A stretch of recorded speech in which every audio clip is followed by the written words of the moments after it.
Sir आज हालात ये है देश के कि ज़्यादातर प्राइवेट स्कूल्स मुनाफाखोरी के अड्डे बन गए हैं।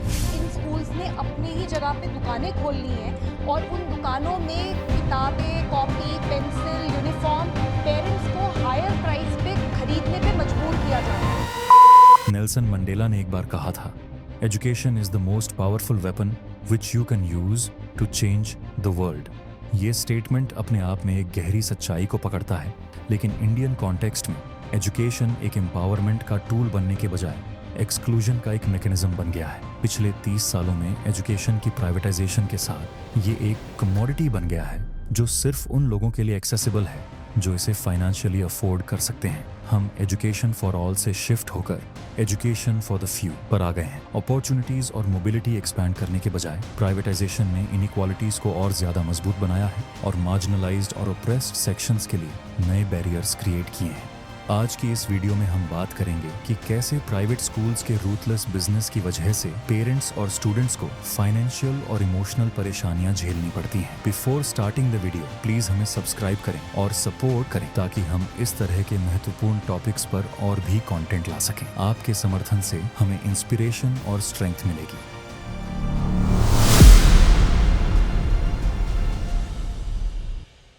प्राइवेटाइजेशन के बीच एक टर्बुलेंट समय में बोया गया जब 1991 के इकोनॉमिक लिबरलाइजेशन ने एक नए ईरा की शुरुआत की। 1980 के दशक तक सरकार का ध्यान प्रो पुअर इनिशिएटिव्स पर धीरे धीरे कम होने लगा। स्कॉलरशिप्स, हॉस्टल, ट्यूशन वेवर्स और एकेडमिक सपोर्ट एक फेडिंग मेमोरी बनने लगा जो कभी प्राइमरी और हायर एजुकेशन का एक स्ट्रॉन्ग पिलर था।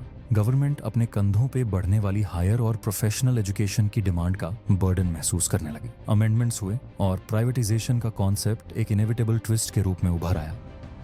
कुछ लोग इसे एक हेल्पलेस मूव मानते हैं तो कुछ इसे एक चालू स्ट्रैटेजी मानते हैं, लेकिन सच्चाई ये है कि 1980 से 1990 के दौरान इंडिया इकोनॉमिक डिप्रेशन से गुजर रहा था। इसलिए मार्केट ड्रिवन पॉलिसीज और लिबरलाइजेशन को ज्यादा प्रायोरिटी देना शुरू किया गया। वेलफेयर स्कीम्स पर जो गवर्नमेंट का हेवी एक्सपेंडिचर होता था उसे रिड्यूस करने का प्रेशर बढ़ा क्योंकि इकोनॉमिक रिफॉर्म्स के लिए बजट डिसिप्लिन जरूरी थी।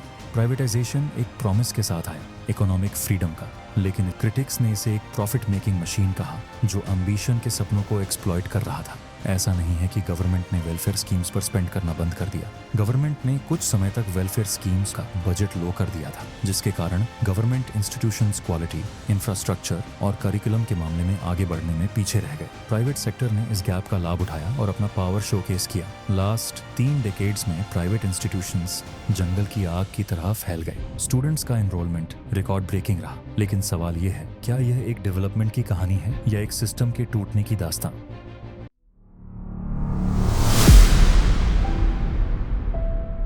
इंडिया में एजुकेशन सिर्फ एक जरूरत नहीं है बल्कि बेहतर भविष्य के लिए एक उम्मीद है। लेकिन प्राइवेट स्कूल्स कई पेरेंट्स के लिए फाइनेंशियल बर्डन बन गए हैं। इन स्कूल्स में फीस गवर्नमेंट द्वारा तय की गई लिमिट से ज्यादा होती है जो पेरेंट्स के बजट को तोड़ देती है। ईटी ऑनलाइन रिसर्च के मुताबिक आज के समय में एक बच्चे की प्राइवेट स्कूल में नर्सरी से लेकर 12वीं तक की स्कूली शिक्षा पर अभिभावकों के औसतन 30 लाख रुपए खर्च हो रहे हैं।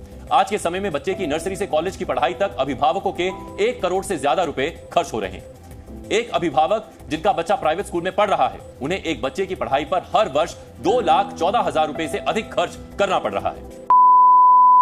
और ये सिर्फ प्राइवेट स्कूल में पढ़ रहे एक बच्चे का खर्च है। अगर 2 बच्चे प्राइवेट स्कूल में पढ़ाई कर रहे हैं तो यह खर्च सीधा डबल हो जाता है। सिर्फ फीस ही नहीं बल्कि स्टूडेंट्स को बुक्स और यूनिफॉर्म्स जैसे मटेरियल्स एक स्पेसिफिक वेंडर से खरीदने के लिए कहा जाता है जो बेहद महंगे होते हैं। जो फैमिलीज प्राइवेट एजुकेशन पर निर्भर करती हैं उनके लिए यह एक बड़ी समस्या है क्योंकि गवर्नमेंट स्कूल्स में फैसिलिटीज और क्वालिटी अक्सर कमजोर होती हैं। यह एक अनअवॉइडेबल ट्रैप बन जाता है जहां पेरेंट्स राइजिंग कॉस्ट्स के साथ स्ट्रगल करते हैं और अपने बच्चों के सपनों को बिखरते हुए देखते हैं। ये सब एक ऐसे सिस्टम के कारण होता है जो सिर्फ प्रॉफिट्स को प्रायोरिटी देता है, न कि एजुकेशन को एक बेसिक राइट के रूप में देखता है। Notable case, Jabalpur school fees scam. अब सुनिए एक शॉकिंग केस के बारे में। 2024 में जबालपुर मध्य प्रदेश में कई प्राइवेट स्कूल्स ने अपनी फीस इलीगली बढ़ा दी थी। सिर्फ इतना ही नहीं, पेरेंट्स को स्पेसिफिक बुक्स खरीदने के लिए मजबूर किया गया जिनके ISBN नंबर्स फेक थे। यह स्कैम इतना बड़ा था कि लगभग 100 करोड़ रुपए का नुकसान रिपोर्ट किया गया। पुलिस ने कई एडमिनिस्ट्रेटर्स और इन्वॉल्व लोगों को अरेस्ट किया और अब भी कोर्ट में केसेस चल रहे हैं। यही नहीं बल्कि ऐसे बहुत सारे मामले हैं। ऐसे केसेस एक एग्जाम्पल है कि कैसे यह फ्रॉड सिर्फ एक शहर या एक स्कूल तक सीमित नहीं है बल्कि एजुकेशन सिस्टम की एक बड़ी प्रॉब्लम का हिस्सा है। ऐसे कई स्कैम होते रहते हैं जिनके बारे में हमें पता भी नहीं चलता। ये प्रैक्टिसेस सिर्फ पैसों का नुकसान नहीं करती बल्कि एजुकेशन के असली मकसद को खत्म कर देती है। स्कूल एडमिनिस्ट्रेटर्स की ग्रीड पेरेंट्स के सपनों और उम्मीदों के बीच रुकावट बन जाती है। पढ़ाई एक हक है जो हर बच्चे को मिलना चाहिए, न कि एक ऐसी चीज जिसे सिर्फ पैसे वाले अफोर्ड कर सके। एजुकेशन बिजनेस बनने के लिए नहीं बल्कि सबके लिए एक्सेसिबल होने के लिए है।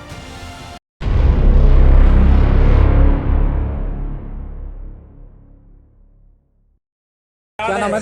पूर्वा कहाँ रहती हो? मुगलपेट कौन स्कूल में पढ़ती हो?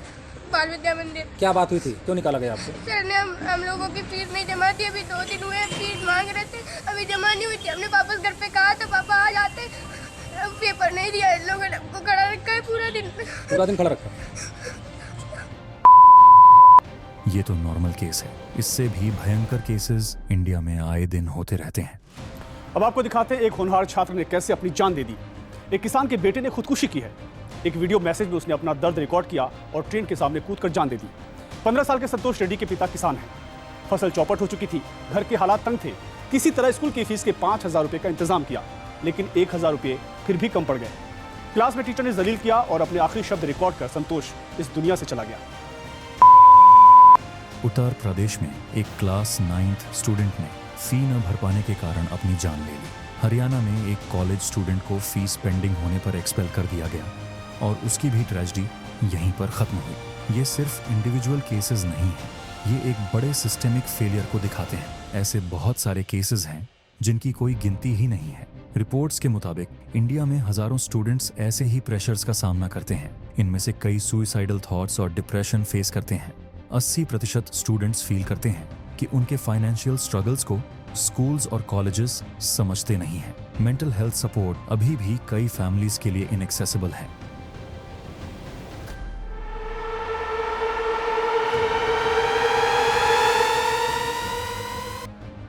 हमारी स्कूल की रेपुटेशन सबसे ऊपर है। हर स्टूडेंट हमारी आइडेंटिटी है और हमें एक्सेलेंस दिखानी है हमेशा।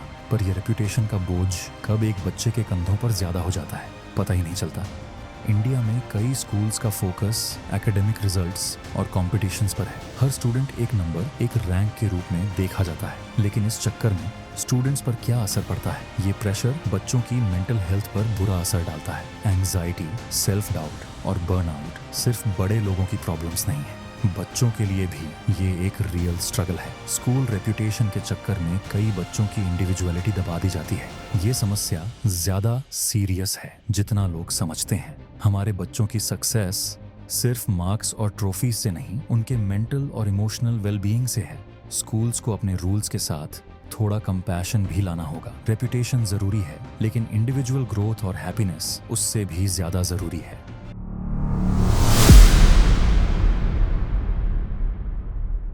सबको पता है कि एजुकेशन एक पावरफुल टूल है जो किसी भी इंडिविजुअल को ऊपर उठने का मौका देता है, स्पेशली उन लोगों के लिए जिनके पास लिमिटेड मीन्स होते हैं। लेकिन इंडिया के एजुकेशन सिस्टम के प्राइवेटाइजेशन की वजह से यह अपॉर्चुनिटी हर किसी के लिए एक्सेसिबल नहीं है।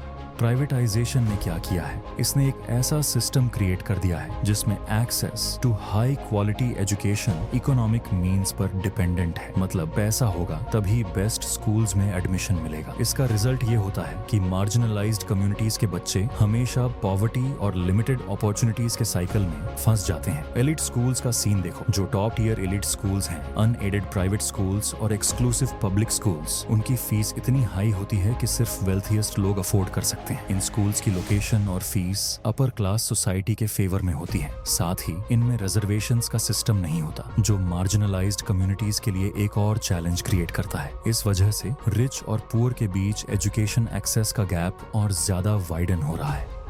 सोशियो इकोनॉमिक डिवाइड भी एक मेजर फैक्टर है। पुअर बच्चे पब्लिक स्कूल्स में जाते हैं जबकि रिच एलीट्स प्राइवेट इंस्टीट्यूशंस का रुख करते हैं। प्राइवेट स्कूल्स में बेटर इंफ्रास्ट्रक्चर और ओवरऑल डेवलपमेंट पर फोकस होता है, जबकि पब्लिक स्कूल्स में ये फैसिलिटीज मिसिंग होती हैं। इसका रिजल्ट ये होता है कि पब्लिक स्कूल्स के बच्चे स्किल्स और अपॉर्चुनिटीज में पीछे रह जाते हैं और अपवर्ड मोबिलिटी के चांसेस काफी लिमिटेड हो जाते हैं। स्पेशलाइज्ड जॉब्स के लिए प्रॉपर स्किल्स और एजुकेशनल बैकग्राउंड चाहिए होते हैं। पब्लिक स्कूल्स और अनरेगुलेटेड प्राइवेट इंस्टीट्यूशंस के पास वह इंफ्रास्ट्रक्चर और रिसोर्सेज ही नहीं होते जो यह स्किल्स प्रोवाइड करें। इस वजह से पब्लिक स्कूल्स के बच्चे ऑक्यूपेशनल मोबिलिटी के चांसेस मिस करते हैं। तो दोस्तों, प्राइवेटाइजेशन ऑफ एजुकेशन एक ऐसे साइकिल को प्रमोट करता है जिसमें मार्जिनलाइज्ड कम्युनिटीज के लिए अपवर्ड मोबिलिटी मुश्किल हो जाती है। इस इश्यू पर अवेयरनेस जरूरी है। हमें पब्लिक एजुकेशन को सुधारने की जरूरत इसलिए है क्योंकि यह हर एक इंसान के लिए इक्वल अपॉर्चुनिटी और डेवलपमेंट का एक पावरफुल टूल है। आजकल लोग प्राइवेट स्कूल्स की तरफ इसलिए जा रहे हैं क्योंकि पब्लिक स्कूल्स की क्वालिटी कमजोर हो गई है। इसको सुधारने के लिए हमें पब्लिक स्कूल्स का इंफ्रास्ट्रक्चर, टीचर्स की ट्रेनिंग और सिलेबस को बेहतर और मॉडर्न बनाने की तरफ काम करना होगा। दूसरी तरफ प्राइवेट स्कूल्स का बिना नियंत्रण के फैल जाना और उनकी हाई फीस इनइक्वालिटी को और बढ़ावा देता है। हर किसी को अच्छी एजुकेशन मिलनी चाहिए, न कि सिर्फ कुछ प्रिविलेज लोगों को। प्राइवेट स्कूल्स और उनकी फीस के लिए एक स्ट्रॉन्ग रेगुलेशन की जरूरत है ताकि हर कोई अपने बच्चे के लिए क्वालिटी एजुकेशन अफोर्ड कर सके। एजुकेशन सिर्फ एक कमोडिटी बनकर न रह जाए जो सिर्फ कुछ लोगों के लिए हो, बल्कि यह एक इंस्ट्रूमेंट बने जो हर कम्युनिटी के लोगों को एम्पावर करे, उनकी जिंदगी में सुधार लाए और उन्हें नए अपॉर्चुनिटीज के लिए तैयार करे। इसीलिए हमें एक ऐसी एजुकेशन सिस्टम की जरूरत है जो सोशल मोबिलिटी का दरवाजा खोले और हर किसी को अपने सपनों को पूरा करने का एक मौका दे। तभी हम दुनिया को बदलने के लिए एजुकेशन की सच्ची ताकत का इस्तेमाल कर पाएंगे। जिंदगी एक रेस है और ये चैनल वो टर्बो बूस्ट है जो आपको हमेशा एक कदम आगे रखेगा। सब्सक्राइब बटन पर क्लिक करें और हमें आगे बढ़ने में सहयोग दें।